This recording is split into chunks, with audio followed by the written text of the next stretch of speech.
I said Roger! Roger! Tuloy ang misyon. Sana lang hindi mo pagsisihan to, ah.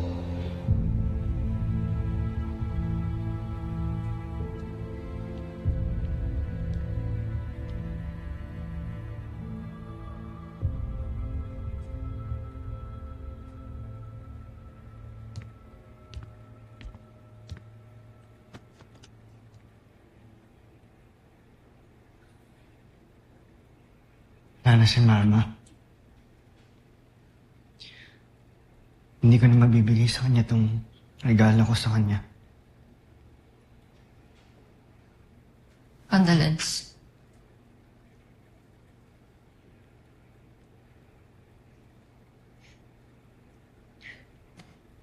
Alam mo ako yung sinisisi nila, Big Bird.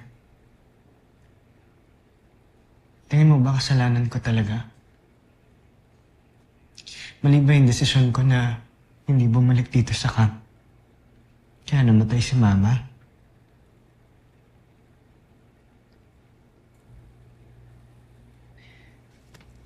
Wala man lang ba maririnig galing sa'yo?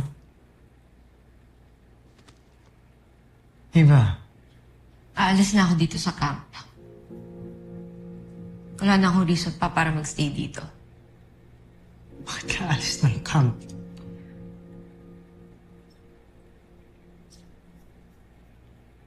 Ngayon pa talaga? Na namatayan ako, ngayon ka pa aalis.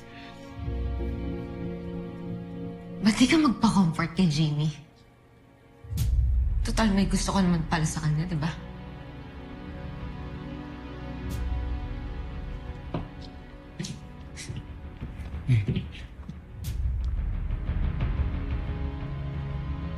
Oh, alam ko na. Kaya huwag ka na mag-deny pa. Pinakailaman ko yung phone mo dyan sa locker mo. Nakita ko puro picture si Jamie.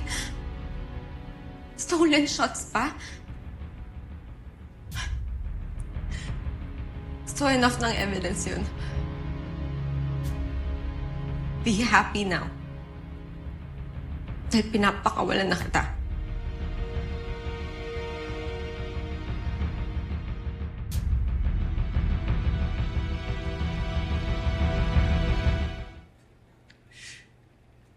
Yes. Aminin ko may gusto ko kay Jamie. Pero hanggang doon lang yun. I'm not going to act on it. Hindi kita lulukuhin. Okay? Tingin mo ba uunahin ko pa yun kaysa sa nanay ko? Ava, I just lost my mother. Yung mga kapatid ko galit sa akin.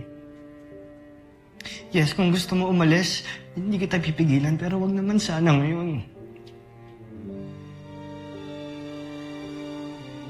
Kailangan kita eh.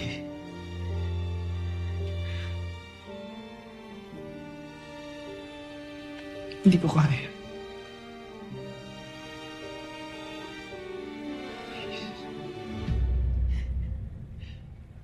Eva.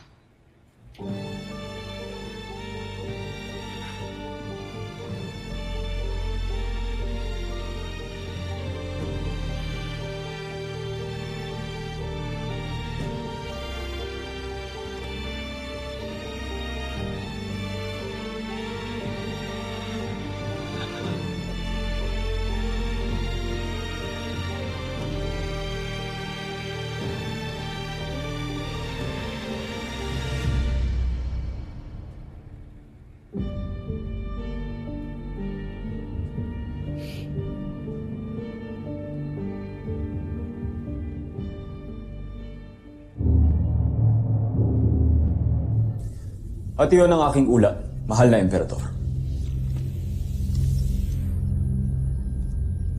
Nabigo ka na naman, Zardoz. Tila yata nagkamali ako na ikaw ang pinadala ko sa Terra Erthu. Patawad, Chauffeur. Gaya ka rin pala ng iyong ama. Wala ka rin magagawang maganda para sa Busan. Huwag mo kong ihalin tulad sa isang traitor. Hindi ko siya pinaslang para may halin tulad sa kanya. John, Kung gayon, patunayan mo ang iyong sarili. Hanggat hindi mo nasasakop ang Terra Erthu, kasing baba ng iyong ama ang magiging tingin ko sa'yo. Naiintindihan mo ba, Zardoz?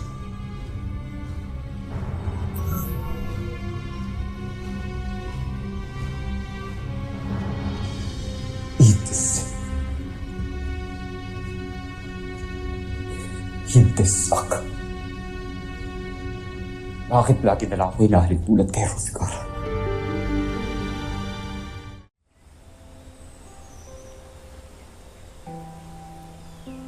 Bro, Liezel dyan. Condolence ulit ah.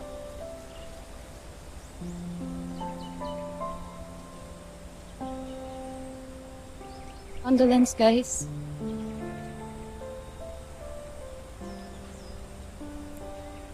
We're all very sorry for your loss.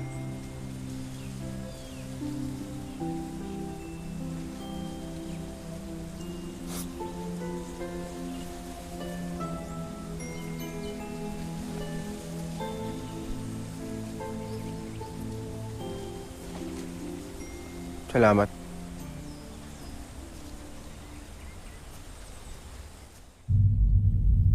Hindi na ako makapaghintay sa ating tagumpay, mahal ko.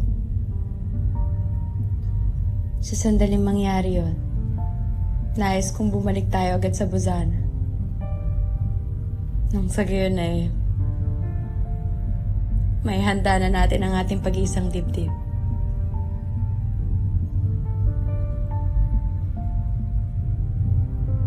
Nais ko lang malaman mo na inialay ko ang buong buhay ko at buong puso para sa Busan. Tanging ang Busan lamang at ang emperador ang makaangkin sa akin. At wala nang iba. Naiintindihan mo ba yun, Sandra? Nauunawaan ko, Job. Magbihis ka na. Kailangan na natin magbalik sa ating tungkulan. Naiintindihan ko.